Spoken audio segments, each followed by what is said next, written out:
Salut à tous. Donc aujourd'hui j'espère que vous allez bien. Donc aujourd'hui on va se retrouver sur la nouvelle vidéo. Donc on peut voir juste derrière moi, on a ma petite exploitation. Elle va se dérouler sur deux parties. Donc la première partie c'est la petite exploitation que je vais vous montrer ici. Donc chez moi ce sera la petite exploitation. Ensuite la deuxième partie, ce sera la deuxième vidéo, ce sera sur l'exploitation de mon grand-père. La petite exploitation à moi que je vais effectuer avec les outils, elle va se dérouler sur plusieurs parties. Donc en premier temps, donc le sommaire de cette vidéo, premier temps on va faire le tour du bâtiment, deuxième temps on va faire le tour des outils, et en troisième temps je vous ferai voir des stockages d'oignons, de pommes de terre, de ce que c'est pour le jardin. Donc on a une parcelle aussi à côté du jardin. On va aller faire en premier le tour du bâtiment. Ici on a le hangar, donc c'est là où je stocke le matériel, donc le plus gros matériel, le quad, donc qui est juste ici. On aura le monte-cutter à l'intérieur. Il est fabriqué en bois, on peut voir, il est tout en bois, en toiture, il me semble, si je me trompe pas, c'est du textile, je m'en souviens plus du tout, je vous le mettrai en description si jamais. Voilà, donc là il va falloir y refaire la toiture parce que vous avez pu voir, il y a de la mousse, si vous voulez, qui repousse. Pourtant on a passé un anti-mousse et je crois que ça n'a pas fait effet. Aussi, j'avais stocké du grain avant, donc c'était un petit moulin. Mais bon, là maintenant c'est plus le cas. Maintenant c'est un hangar que je rentre maintenant pratiquement tous les outils. Installer une petite échelle, c'est pour monter là-haut. Alors après là-haut, il faut faire gaffe parce qu'en soi c'est pas très rigide, donc il risquerait aussi, on peut tomber, donc ça c'est très dangereux. Si on fera voir après, je vais après sur les matériels. Voilà, donc c'est un petit hangar. Voilà, j'ai stocké un petit peu de bois aussi. Donc c'est manière à avoir un petit peu de bois, surtout ce qu'on a coupé. Donc on peut le voir là-haut, il est juste élagué. Donc là je lui ai fait un petit massif. Il y avait des murs mais qui n'a pas été fait en massif. Donc voilà, donc j'ai créé ça qui était assez simple. Donc ici on a le matériel. Donc vous connaissez un petit peu. Donc ça c'est le monte-cutter. Donc Honda, je ne sais plus lequel modèle c'est. Donc je vous mettrai peut-être en description. Bon, je le vois pas trop, mais bon. Ça sert pour faire les labours, les travaux du sol, le gisel, vous avez pu voir, donc voilà. Le broyage aussi, donc en soi c'est comme un micro-tracteur. Je me sers un petit peu en soi, pas tout le temps, mais voilà, c'est un outil que je m'en sers pratiquement presque tous les jours, quoi. Le carter, voilà, donc le réservoir juste ici.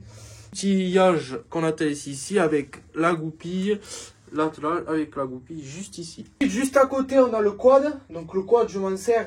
Donc en principe là je l'ai démonté parce que j'ai cassé l'aile arrière, donc le capot. J'avais envie de lui faire un système de derrière, de lui mettre un anti-limace. Beaucoup la plupart. Lui mettre un anti-limace pour les ravageurs. Donc ça prête pas mal pour répandre tout ça parce que c'est plus pratique. Et c'est plus simple aussi de le faire parce que souvent les anti-limaces on les a pas sur certains semoirs, mis à part le semoir monograine. Bon, le quad je m'en sers pas pratiquement, vous voyez, dans l'arrêt, ça fait 2 ans qu'il tourne pas. Bon, je le démarre quelques temps parfois pour le refaire chauffer pour manière que je le répare et tout ce qui suit dessus.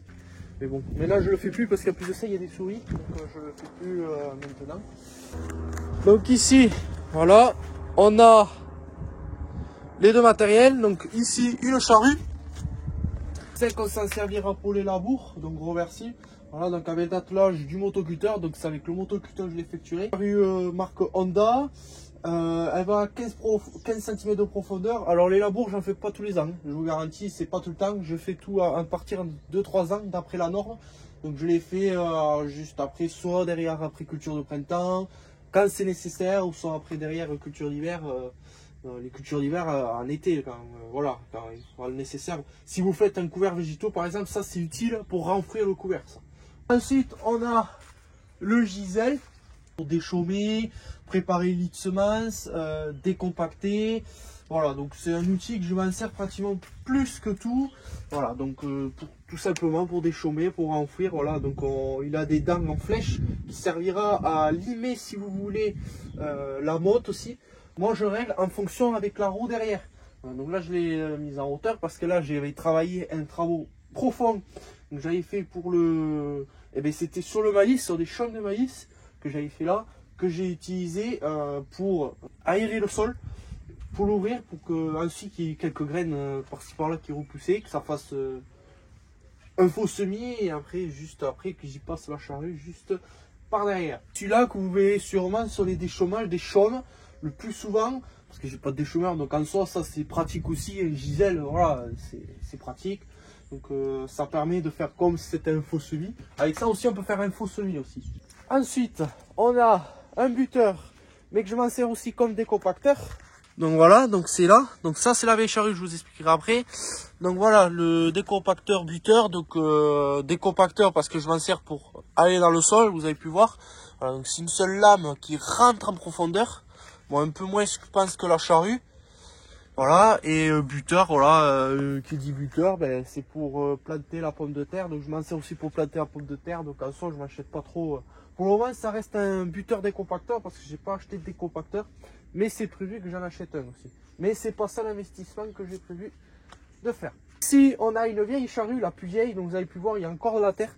C'est parce que j'avais labouré le faux semis que j'ai effectué. Donc c'est une vieille charrue, je vous garantis que je ne l'utiliserai pas tout le temps. Mais je m'en servirai plutôt que pour les parcelles les petites. Donc la petite parcelle qui est là, je m'en servirai que pour là parce que c'est plus pratique. Et en plus de ça, avec la renversée, il faut avancer, reculer, tourner la charrue, tout le bordel. Donc je me suis dit pourquoi pas lorsque je labourerai. Ici par exemple j'utiliserai plutôt celle-là. Celle-là surtout elle te laboure super bien et elle te le travaille. Bon après je l'ai réglé spécialement, mais après il y a tous des réglages et tout ça à faire. Bon c'est pas non plus quelque chose d'assez simple non plus. Voilà, donc une seule socle, mais voilà, donc c'est une vieille charrue, voilà, c'est pas tout jeune, mais voilà, tout simplement c'est une très vieille charrue. Ici on a un transpalette, donc les transpalettes que je m'en servirai, bon, j'avais transporté du bois avec, je me le suis adapté sur un motoculteur, c'est rien que pour ça, pour du bois, en soi c'est comme si c'était une petite bennette quoi, donc voilà, donc ça c'est quelque chose voilà, que je m'en sers pas tant non plus, mais bon, en soi c'est comme taillage de haie, c'est pratique surtout pour porter des sacs, parce que je vais faire peut-être un petit système si vous voulez avec ça, pour porter des petits sacs d'engrais, ça peut être super bien, ça peut être super, je pense pratique. Des big bags. On a une voiture, donc la voiture que je me servirai pour aller à la ferme. Alors après je sais pas si on a prévu la vendre ou pas, mais voilà, donc ça c'est pas le sujet, mais voilà, c'est la voiture que je vais pratiquement à la faire, donc c'est un Opel Combo. Voilà, il fait 80 chevaux il me semble, si je ne me trompe pas, 80 ou 90. Voilà, donc c'est une voiture assez simple, voilà, donc une voiture diesel, voilà. Après depuis l'intérieur si vous voulez, le volant, bon. Ça c'est notre boîte manuelle, voilà, il en fera main. Juste derrière moi, on a le caisson. Donc c'est là où je rangeais le motoculteur avec simplement la charrue. Donc je me suis dit que ça allait peut-être pas passer, mais finalement ça passait. Mais bon, dans tous les cas, c'est pas simple à rentrer du tout. Je n'y mets que lorsque j'y mets soit la charrue ou le décompacteur. Mais si j'y mets par exemple avec le Gisèle, par exemple, il ne passera pas parce que le Gisèle est déjà de 1 trop large.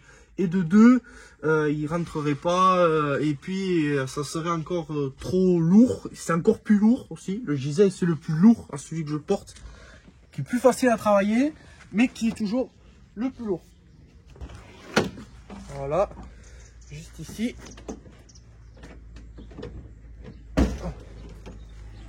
Voilà, donc c'est ici que je stockais, si vous voulez, je mettais le motoculteur. Voilà, des cordes que j'attachais au motoculteur ici. Voilà, une trousse de secours au cas où, des pneus. Donc en soi, c'est ce que quand j'allais à l'atelier, tout ça, je portais le gasoil et tout ça. Donc en soi, ça a été assez pratique dessus. Sur le deuxième bâtiment, donc ça c'est le petit hangar à moi que j'ai mis. Donc je mets des vélos, mais aussi j'ai mis des stockages d'oignons et de pommes de terre. Donc c'est là où je le fais. Attelage là, bon ça c'est un attelage, mais bon ça c'est pour le maintenir. Lui mettre un rouleau ici. Pour permettre d'étaler, c'est comme un rouleau paquet, étaler toutes les mottes, ce qui reste les petites mottes, qu'elles soient cassées, comme ça moi on est sûr que tout est cassé. Bon, quelques-unes vont être pas toutes cassées, mais voilà, au moins que il y en a quelques-unes qui sont passées à travers, si vous voulez, de la fraise, que ça puisse être ensuite cassé. Voilà. Il y en aura quelques-unes qui vont passer à travers, ça c'est sûr, mais j'aimerais bien y fabriquer cet outil-là pour le printemps, pour la préparation, pour le tournesol et maïs. Voilà. Donc voilà pour cet outil, voilà. Et après je vous expliquerai juste après les oignons, mon investissement, ce que je voudrais faire. Ensuite, donc, mon petit stockage, mais vraiment léger, pour ça je voudrais vous le montrer. Ici, donc on a stocké un petit peu là des oignons, partie la plus grosse, donc ici des oignons. C'est ici que, voilà, on avait stocké des oignons et des pommes de terre et des échalotes. Donc bon, c'est voilà. Et là, je voudrais essayer de faire des oignons graines. Mon père a mis des ficelles. Voilà, c'est un peu le style quand vous faites, si vous voulez, du tabac. C'est comme la feuille de tabac, si vous voulez, on la met à l'envers. Et là, c'est les oignons et ça permet de les faire sécher. Depuis là, à peu près jusqu'à la porte, là, donc elle avait pas mal des oignons. Et après, en bas, là, on a mis des caissons de pommes de terre. Voilà pour le stockage. Bon, c'était un petit surplus, si vous voulez. Et c'est là, c'est le bâtiment. Là, on a mis un motoculteur et un tracteur tondeuse. Voilà pour ça. Et avant de finir avec vous sur l'investissement de ce matériel, la tondeuse récolteuse. Donc pourquoi tondeuse récolteuse? Parce qu'essentiellement c'est un outil que je vais me servir pour ramasser la culture donc d'hiver, toutes les cultures sauf le maïs. Donc pourquoi? Parce que j'ai pas un truc adapté dessus et j'ai prévu de lui faire un truc là. Voilà, donc c'est une tondeuse que je vais m'en servir pour ramasser tout, qui va être une tondeuse assez polyvalente. Donc elle va avoir une coupe frontale, un bac aussi à l'arrière. Donc je vous montrerai lorsque je l'aurai, si je l'aurai bien. Il faut que j'en cherche une dans tous les cas, pas trop cher, parce que si vous m'en trouvez une, n'hésitez pas à me le dire. J'en cherche pas mal en ce moment une tondeuse autoportée si vous voulez, avec un bac et une coupe à l'avant frontale, pliable, parce que en plus que je puisse détacher pour que je puisse ensuite lui adapter un genre de petit cueilleur pour ramasser le maïs et peut-être aussi le tournesol, que ça peut être aussi pratique. Voilà, donc en soi j'en cherche une et c'est quelque chose que je m'en servirai pour les récoltes et aussi pour les récoltes directes d'herbes que j'ai prévu de faire sur le régras et prairies naturelles. Donc voilà, donc si vous avez des tondeuses à vendre, n'hésitez pas à me le dire. Et tant que je suis avec vous, je vous montre aussi la bétonnière. Donc c'est une bétonnière, on m'en sert pour les bétons, donc on s'en sert rien que pour ça dans tous les cas.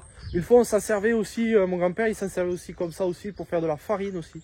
Ce qui est bien pour les mélanges aussi. C'est comme une mélangeuse. De toute façon la bétonnière c'est comme une mélangeuse, c'est comme un bol. Donc dans tous les cas c'est la même chose. Ça aura plus cette vidéo, je sais que j'ai beaucoup parlé mais bon, ça sera mieux je pense avec la ferme de mon grand-père. Alors je sais pas si je vous la ferai voir en première instantanée, je suis pas sûr encore, vous verrez bien, dans tous les cas vous le verrez. Parce que dans tous les cas je sors entre 1 ou 2 vidéos par semaine, donc on verra bien ce que ça va donner. Peut-être je la sortirai dimanche, peut-être dimanche à soir, je verrai. Donc vous le verrez dans tous les cas.